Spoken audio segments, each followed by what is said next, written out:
Bueno, pues ya estamos aquí con nuestro protagonista de hoy, con Molo. Hola Molo, muchas gracias por estar aquí. Hola, muy buenas.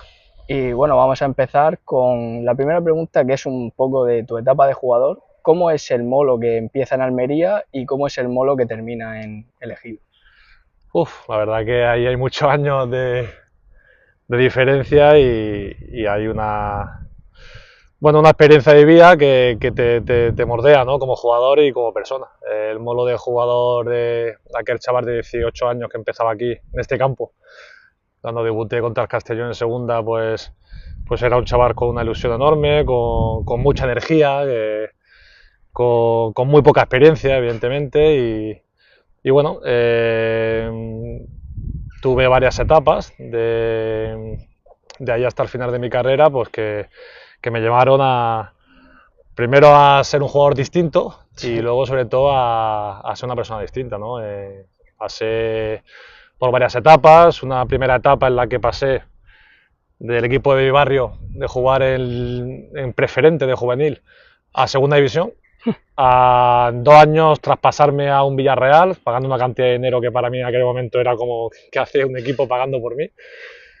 Y luego fui a Osasuna, donde tuve una lesión muy importante, en el que estuve 3 años parado por varios cruzados que tuve. Y digamos que ahí pues, hay un punto de inflexión de lo que pudo llegar a ser a lo que luego fui, que estoy muy orgulloso de ello, pero que sin lugar a dudas me llevó hacia otro camino. A partir de ese momento disfruté mucho tanto en Lleida como en Guijuelo, como en Lorca, como en el Real Murcia, en el Ejido, en todos los equipos que he estado.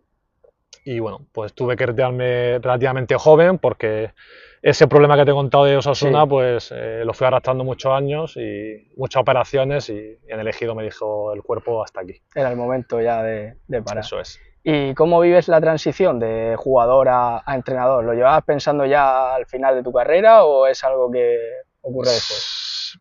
Yo creo que es un proceso natural. Evidentemente, claro que estaba pensado. Yo cuando tengo estas lesiones en Osasuna, pues hay un momento en el que tengo que decidir si dejar el fútbol, que de hecho me lo proponen desde el servicio médico de Osasuna, el hecho de que la mutualidad estaba diciendo, incluso gestionar la baja de discapacidad, porque eran 3 años parados y ellos ya entendían que... Y en ese momento, pues piensas que, hostia, con 24 añitos tienes que dejar esto que tanto te gusta. Me gustaría Complicado. seguir vinculado de alguna manera, ¿no? Mm, Lo más cercano que hay a jugar es entrenar.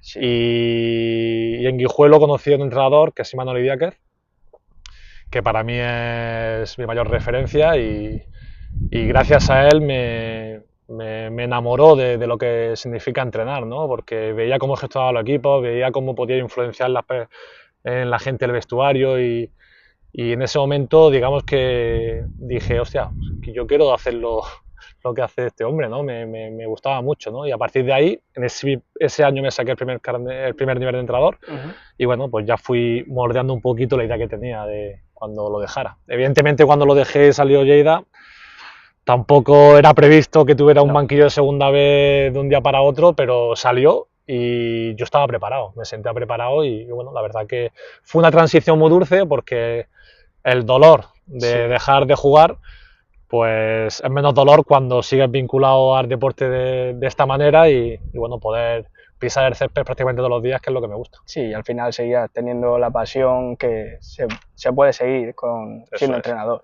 eso es. Y bueno, en Lleida, tu primer equipo como entrenador, ¿cómo lo vives el día a día en este equipo? ¿Cómo es tu relación con el club, que es el que apuesta por ti y te da la confianza? Bueno, yo en Lleida tengo una relación pues bastante especial porque como jugador pasé 4 años, que es el equipo donde más años he estado, y fueron 4 años de mucho éxito. Me tocó ser capitán, me tocó bueno, vivir situaciones también complejas. Y cuando se enteraron de allí que iba a dejar de jugar, pues hubo un contacto con mi representante en el que hablaron de qué quería hacer. Mi representante ya le comunicó la idea que tenía. Tenía en ese momento también la opción de trabajar con un cuerpo técnico en segunda división, que me lo habían ofrecido, y, bueno, algún equipo de tercera de aquí de la zona que también me habían ofrecido la oportunidad de entrenar, ¿no? Y bueno, en un principio pareció una idea loca, pero luego la empezamos a madurar y pensamos que era un buen sitio. ¿Por qué? Porque es un sitio que yo conozco. Sí. Es un sitio que, un entorno que yo conocía, jugadores incluso que tuve en mi primer año que fueron compañeros míos. Y bueno, así fue. El primer año fue excepcional. Bueno, los 2 años fueron bastante ricos en cuanto a nivel de experiencia e incluso me atrevería a decir de resultados. Y la verdad que fue una transición muy dulce, muy dulce. Y como has dicho, empezaste a entrenar muy joven porque por desgracia te tuviste que retirar joven. ¿Cómo es ganarte a un vestuario con jugadores también, algunos ya más veteranos, siendo tú realmente un entrenador muy joven? Bueno, eso al final, la edad es importante hasta cierto punto. Yo creo que el entrenador lo que tenemos que hacer desde el día uno que entramos en un vestuario es convencer, ¿no? Estamos continuamente convenciendo de una idea, de unos comportamientos que queremos en el día a día, de un modelo de juego. Y desde ese convencimiento, que es prácticamente a lo que nos dedicamos la gran parte del día, pues convencer de que yo estoy para ayudar, de que podamos crecer juntos. Y la verdad que tuve la suerte de que ese primer año, porque al final esto es suerte, ¿no? Di con una plantilla muy comprensiva que me ayudó muchísimo y que se generó un binomio entre la plantilla y mi cuerpo técnico que en línea general era un cuerpo técnico joven, la verdad que precioso y fue un año espectacular.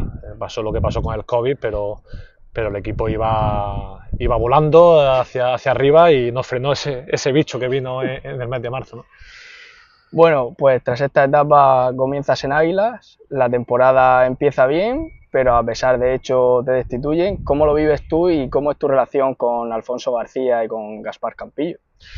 Bueno, como bien dices, terminan mis 2 temporadas en Lleida, me llaman de Águilas y la verdad que bueno, había otras opciones que tenía que esperar, cercanas a Cataluña, que es donde más me habían conocido.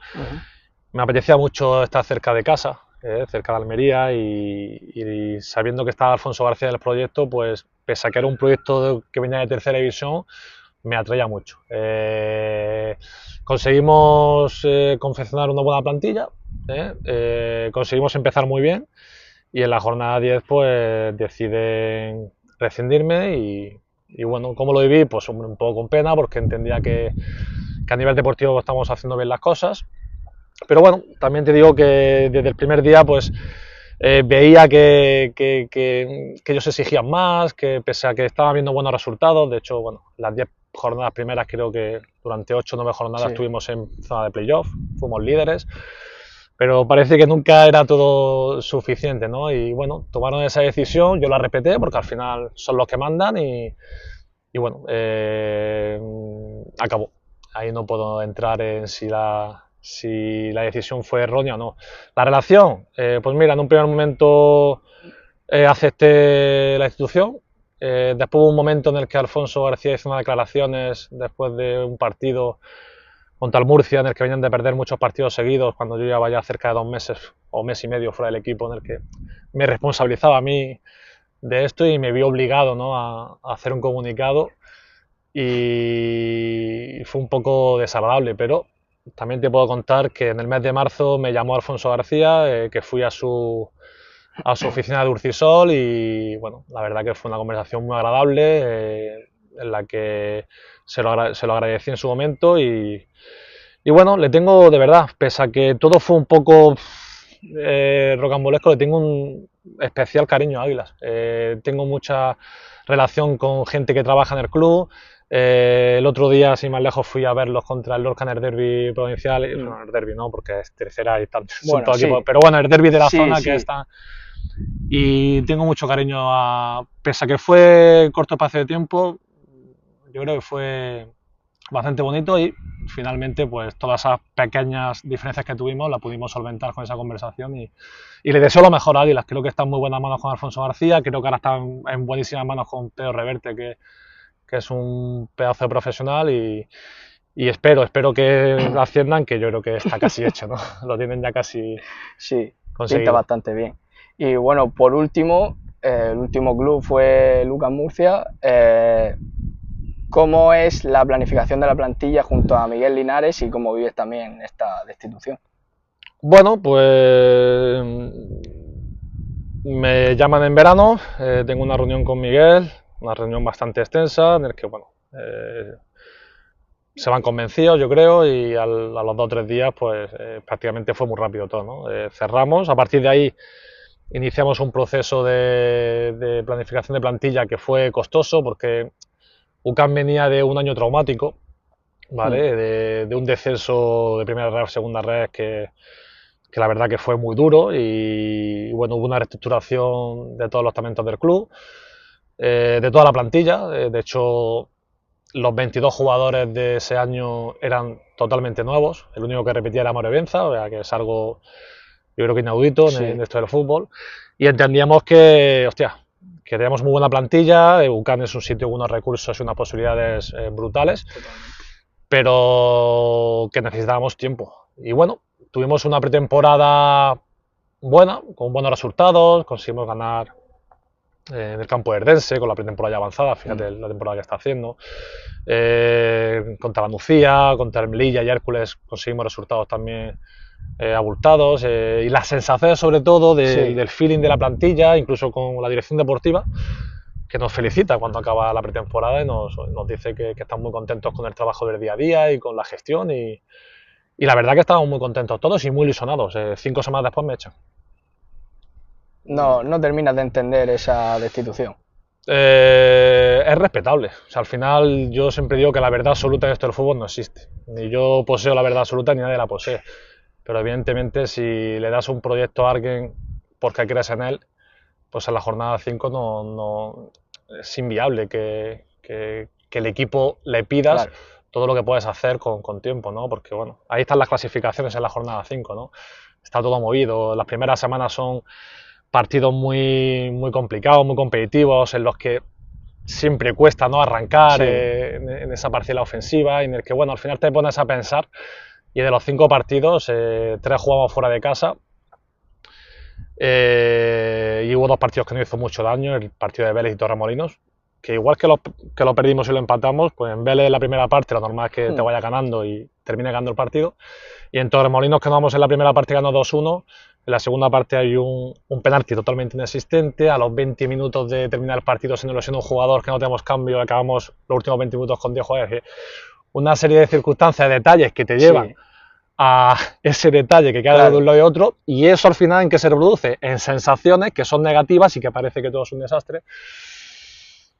Bueno, yo digo, tiempo es necesario, los procesos, y de hecho, bueno, el tiempo pues ha demostrado que les ha hecho falta ese tiempo, casi una vuelta para meter el equipo en playoff, y bueno, respetable, para mí fue una gran desilusión, sinceramente, pero toca seguir y ya está, ya estamos ilusionados en lo que venga y nada, también agradecidos porque en su día pues pudimos trabajar en un gran club y al final esto es experiencias y es a la mochila, todo suma y seguro que nos servirá de cara al futuro. Y ya para finalizar esta parte, ¿a qué se dedica Molo ahora que no está entrenando y qué tiene que tener un proyecto si quiere que Molo sea su entrenador? Pues ¿a qué me dedico? A entrenar. ¿Sí? Yo creo que cuando hay que ser entrenador, cuando no se entrena. Y es un poco, ¿no? Yo creo que es cuando más entrenador tienes que ser ahora. ¿En qué sentido? Bueno, pues prepararte mucho más, analizar lo que has hecho, coger a tu cuerpo técnico. Yo prácticamente 3 días a la semana me siento con parte de mi cuerpo técnico y con gente que en el futuro pues, puede trabajar conmigo. Y miramos, analizamos, remiramos. También estoy generando contenido para una página web que contactó conmigo para generar contenido a nivel de táctico. Luego también estoy formándome, estudiando un máster en Big Data deportivo,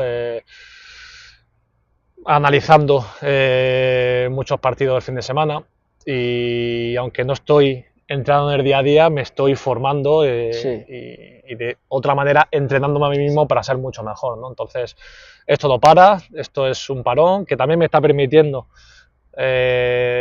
disfrutar de mi familia, que es sufrida porque lleva 20 años conmigo en esto del fútbol y tengo un niño de 18 meses y una niña de 7 años, entonces bueno, afronto este tiempo con optimismo y con la idea de seguir aprendiendo. ¿Y qué le pido a un club? Pues pido que si realmente alguien me quiere, que sea convencido. Que crean en, cuando hablamos en esa charla que se habla y sobre todo en mi trayectoria, que es corta, pero ya tiene cierto bagaje, pues que estén convencidos y si están convencidos que lo hagan. Si tienen ciertas dudas, mejor que no lo haga. He aprendido a que es preferible esperar al momento oportuno del lugar oportuno a coger cualquier cosa sin estar convencido, ¿no?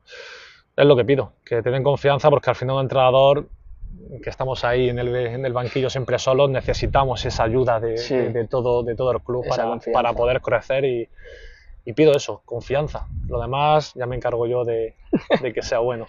Muy bien, pues muchas gracias. Esta ha sido la primera parte. Bueno, Molo, pues yo quería entrar un poco más a tu faceta como entrenador a nivel táctico. Apuestas casi siempre por ese 4-2-3-1, o por lo menos en tu última etapa, en los partidos que he visto. Quería que me explicase si eres uno de esos entrenadores que apuesta por forjar un modelo propio o si eres de los que piensa que cada situación, cada contexto necesita moldearse a esa situación. Bueno, empiezo por el principio, el tema del sistema. Yo en los sistemas no creo como tal. O sea, yo creo en los comportamientos. Y de hecho nuestra metodología de trabajo se basa en trabajar esos comportamientos, porque a lo mejor en un inicio de partido podamos presentar una estructura 4-3-3 o 4-2-3-1 como has dicho, pero si vamos a un bloque alto a par en ese día porque hemos decidido que el bloque alto hacerlo así, nos ponemos en 4-4-2, o si vamos en un juego posicional, en esa fase posicional de zona 2 nos convertimos en un 3-4-3, es decir, al final los sistemas se van moviendo, entonces yo creo mucho más los comportamientos. Yo si te echo una foto en una fase del partido seguramente me dirás que estoy en un sistema y si echo una foto en otra parte del partido estaré en otro sistema. Evidentemente hay un sistema base que es el que nos reordenamos y a partir de ahí se van sucediendo. Dicho esto, sí suelo usar ese 4-3-3 de base, pero a partir de todas las fases pues nos vamos moviendo, ¿no? Y la segunda pregunta que... No, si crees que... lo de los modelos, sí. Yo, evidentemente, tenemos que saber dónde firmamos, la idiosincrasia del club, todo eso. Yo, sobre todo, lo que más me fijo es el campo. El campo a mí sí me condiciona mucho, porque si tú tienes buenas condiciones para practicar fútbol a nivel de dimensiones y de terreno de juego, es importante. A partir de ahí, yo tengo mi identidad. Y mi identidad, cuando yo me reúno con los clubes, explico la que es. Eso se puede matizar. Se puede matizar y evidentemente tienes la necesidad de matizarlo porque luego hay unos jugadores que no puede ser lo que tú quieras, pero yo creo un poco en el equilibrio. Yo creo mucho en el equilibrio de las cosas y lo que no voy a hacer yo es cambiar mi modelo de juego, entre otras cosas porque no estaré capacitado. No creo que los entrenadores tengamos la capacidad de transmitir todos los modelos de juego en todo momento, ¿no? Yo sé en lo que puedo ser bueno y en lo que me gusta porque creo en ello. Y como creo en ello, se lo puedo transmitir a los jugadores. Entonces, en algo que no creo, es mucho más difícil transmitirse a los jugadores, ¿no? Entonces, bueno, hay que jugar un poco con todas las variables de cuando vas a un sitio a entrenar, pero la identidad siempre tiene que estar. Me imagino que esas reuniones con las direcciones deportivas son extensas, pero si tuvieras que hacer un resumen muy cortito de tu identidad, esos factores clave que definen tu identidad, ¿cuáles serían? Mira, a mí me gusta mucho ser muy vertical. Me encanta la verticalidad, me encanta la alta intensidad, me encanta el tener esa actitud proactiva de ir a robar al rival a campo contrario, de tener una presión tras pérdida importante, porque creo mucho en ella.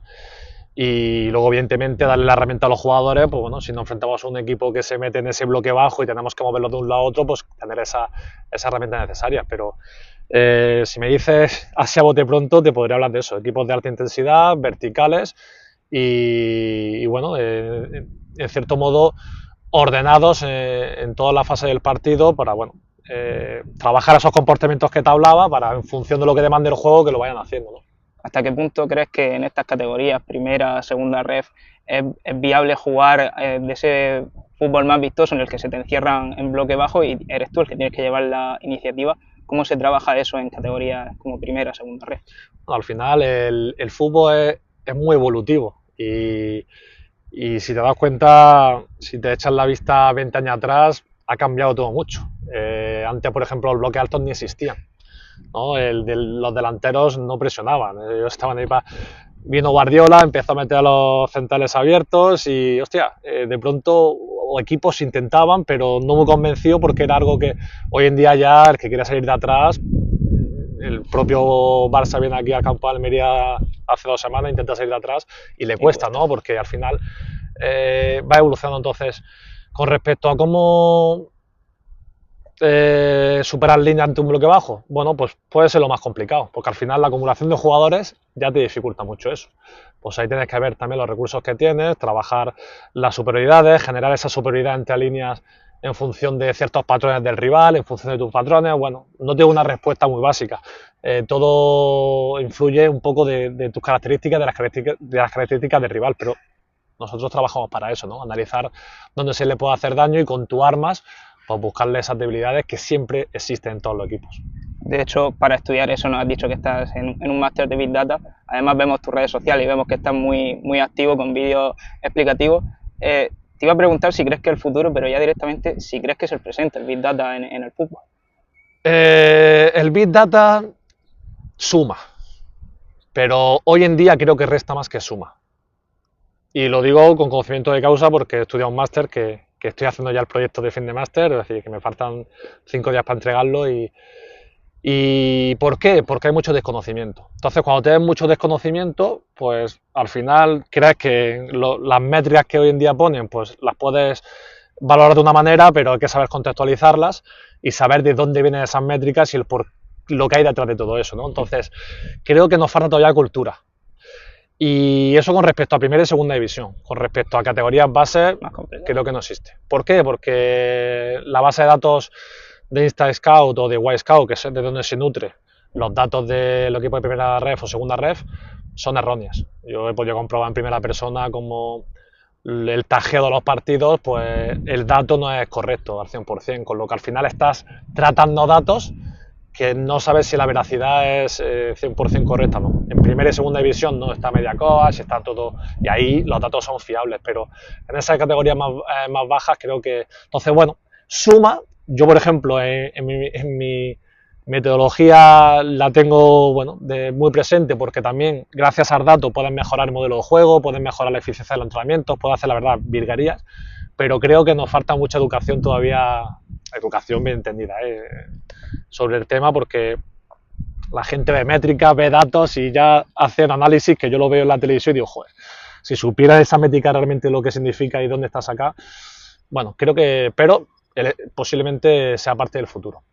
Y ya por último, te quería comentar que se habla mucho, está de moda el Big Data, pero también está ese factor personal, incluso emocional, esa faceta casi de psicólogo que tiene que hacer el entrenador. ¿Cómo es manejar eso? Para mí es lo más importante. Creo que no hay evidentemente al final el fútbol es tan bonito por eso, porque hay muchos factores y está lo táctico, está lo físico, pero lo emocional hoy en día hay mucha igualdad. Tú ves todas las categorías, hay una igualdad terrible. ¿Por qué? Porque hay muy buenos jugadores. Y si un jugador es bueno y otro también, no cabe en el mismo equipo, al final se va repartiendo el equipo. Yo tengo mucha gente que, hostia, este equipo, el Antequera, por ejemplo, es una red que ya... Es que estos jugadores, hay un par de jugadores que nosotros conocíamos que son muy buenos, que han acabado en Antequera, pero que podían estar en UCAN, podían estar en un Real Murcia, podían estar en cualquier lado. Entonces, desde esa igualdad, pues creo que el fútbol ha crecido muchísimo y bueno, creo que es lo bonito de este deporte, ¿no? Esa igualdad que existe.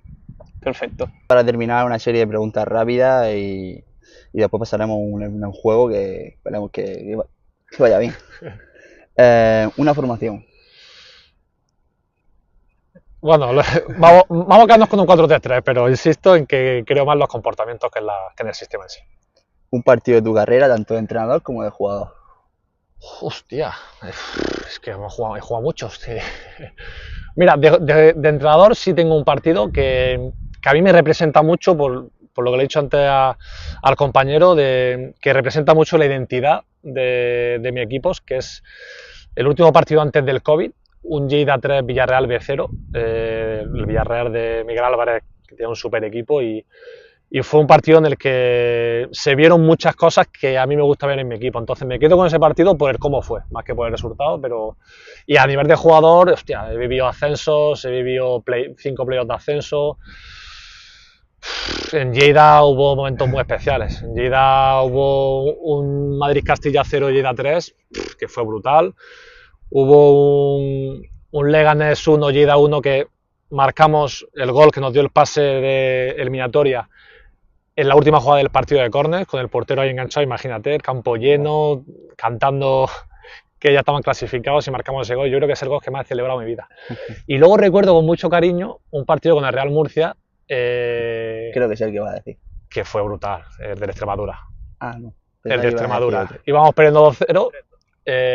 Hombre, claro, también. Y en el 89 nos dio por empezar a marcar goles. Sí, eso fue. Y fue algo que. Son momentos que recuerdo, fíjate, que luego tuvieron repercusión, para meternos en playoff y tal, pero lo recuerdo con mucho cariño. Pero como jugador te podría contar muchos más. Un estadio. El Camp de Sport de Lleida. El campo más difícil que has visitado. El campo más difícil que he visitado, hostia. La gente más apretada o más hostil. Pues posiblemente el partido que te he comentado antes del Leganés, o el 1-1, que nos esperaron, el recibimiento fue bestial y fue bastante caliente. Fue bastante caliente. Yo creo que me quedo con eso, pero fue precioso, porque al final a los jugadores nos gusta esos ambientes. Pero por eso yo nunca concibo ambientes hostiles, porque es parte del fútbol y yo creo que es lo bonito de ello. Entonces, pero sí, Leganés, me quedo con Leganés ese partido. Un referente. Y Manuel Idiáquez me cambió mi mentalidad en todos los sentidos. Es una persona muy especial y luego referente más de entrenador de élite, me encanta Jürgen Klopp. Creo que la identidad que tiene se asemeja mucho a lo que a mí me gustaría ser o hacer, y me quedaría con esos dos. El club de tu vida. Lleida Sportiu. Jugador que más te ha sorprendido. ¿Qué he jugado con él? ¿Que has jugado con él o que has entrenado? ¿Qué he entrenado? He entrenado muy buenos jugadores, pero hay un jugador que reconozco, no me importa decir lo que es mi debilidad, que es Xavi Fernández. El año pasado estaba en UCAN y este año está en Intercity, porque es un jugador poco vistoso muchas veces de puertas para afuera, pero lo que te da en el verde es brutal, ¿no? Pero bueno, tengo muchos casos, pero si me tengo que elegir uno, te diría Xavi. ¿Y jugador que te gustaría entrenar? Jugadores que me gustaría entrenar, muchos.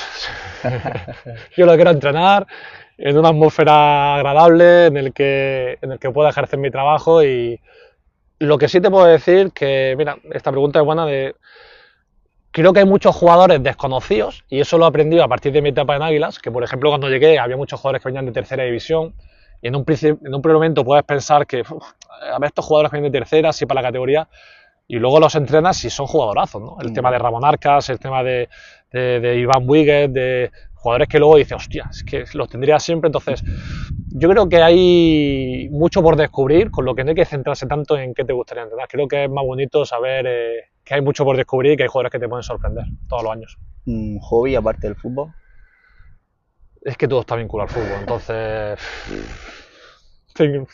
te engañaría, te diría pádel, que ahora voy a jugar al pádel, pero muy de vez en cuando, o sea que fútbol y la familia sí, todo el tiempo que no estoy enfocado al fútbol estoy con mis niños y con mi familia, que para mí es mi hobby más importante. ¿Una comida? Las migas con pimentón de mi madre. ¿Un libro? No soy de leer mucho y todo lo que leo va enfocado al fútbol. Entonces, el último libro que he leído ha sido de Andrés París, un libro del poder de las emociones, o Juega con tus emociones. Me va a matar Andrés porque es cierto amigo mío, porque no me sé el título, pero es un libro que habla un poco de las emociones del mundo del fútbol y es interesante. ¿Una película? La vida es bella. Y ahora quiero que me hagas un 11 de jugadores que has entrenado. Complicado, sabemos, pero se puede intentar. Es que no sería justo. Entonces, Pero no por quedar bien, te lo digo de corazón, porque en muchas posiciones podría poner a los otros jugadores. Evidentemente, de todas las épocas en las que he estado, en Lleida he tenido un número de jugadores muy importante, muy bueno, sobre todo ese primer año que competimos de manera extraordinaria con un grupo dificilísimo. Pero es que en Águilas también tuve jugadores muy buenos y en UCAM en la última también. O sea, es decir, he tenido la suerte, eso te puedo decir que he tenido la suerte de tener buenos jugadores y en el camino encontrarme con jugadores que me han sorprendido. Y Con eso creo que te respondo. sí, sí. Y por último, una pregunta para el entrenador y la que te toca a ti, que la hizo Sandroni, fue ¿qué haces los lunes?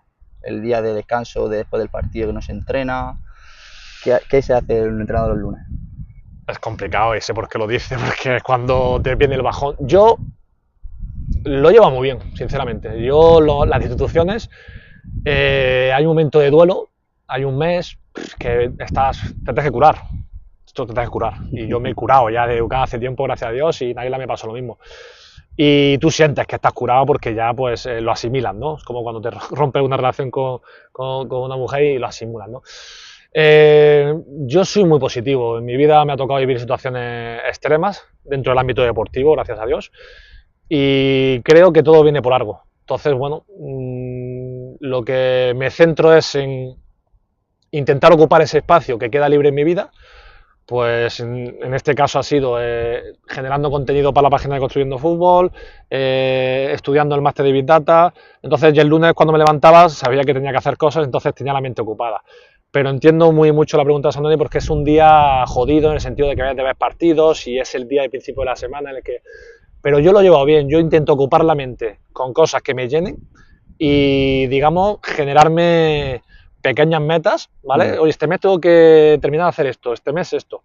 Este mes tengo un viaje, por ejemplo, he ido a ver el Levante a entrenar una semana, otra semana estuve con mi madre que hace el Leganés viéndolo a entrenar. Me voy generando varias y de esa manera pues lo voy llevando bien, pero es fastidiado.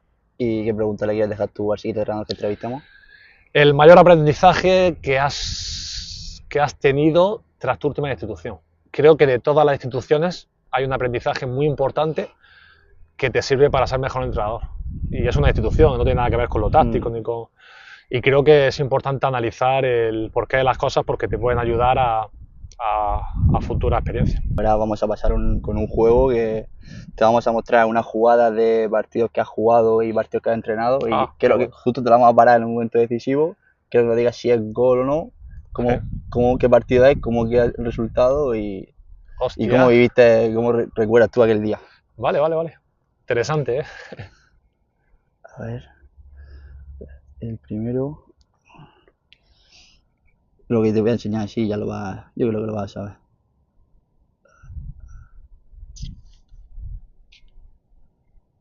Vale. Copa del Rey, córner, ensayado el 3-2, que hay una ocasión de gol que no metemos. Y ese partido terminamos 2-0. En la segunda parte, minutos 50 y pico, nos marcan el 0-1 y casi en el descuento nos marcan el 0-2. Hay un posible penalti que nos pita Mateo Laoz. Y la verdad que fue un partido bonito de Copa del Rey, Lleida Español. El siguiente ya en UCAM. Primer gol, minuto 42-43, gol de Chuma. No hace falta ni pararlo, ¿eh? No, y además te puedo decir que fue una situación de salida de balón desde atrás, de un reinicio de portería prácticamente, en la que llevamos el balón de un lado a otro y terminamos y este último ya es de tu etapa de jugador. A ver, esta ya tiene más tiempo. En Real Murcia y yo creo que los vas a recordar. Bueno. No hace falta ni enseñarlo, ¿eh? Un golazo. O sea, un chilenón, ni Cristiano con la Juventus. A ver si lo quieres ver otra vez. Pues si no, recuerda. Sí, me acuerdo, porque además a los jugadores, cuando los entro y tal, pues muchas veces con la broma les vacilo un poquito de mis jugadas para que...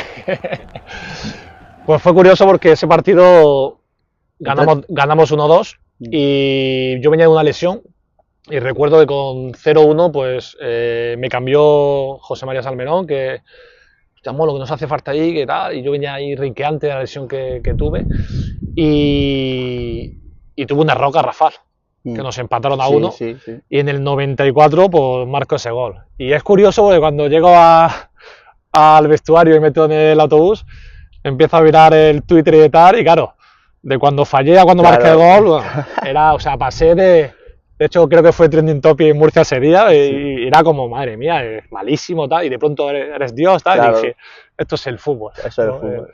Pero bueno, la verdad que fue, mi etapa en Murcia la recuerdo con mucho cariño, fue muy bonita, aunque no pudimos al final ascender, pero fue bonita. Y esto ha sido todo, esperamos que os haya gustado y nos vemos en el próximo capítulo.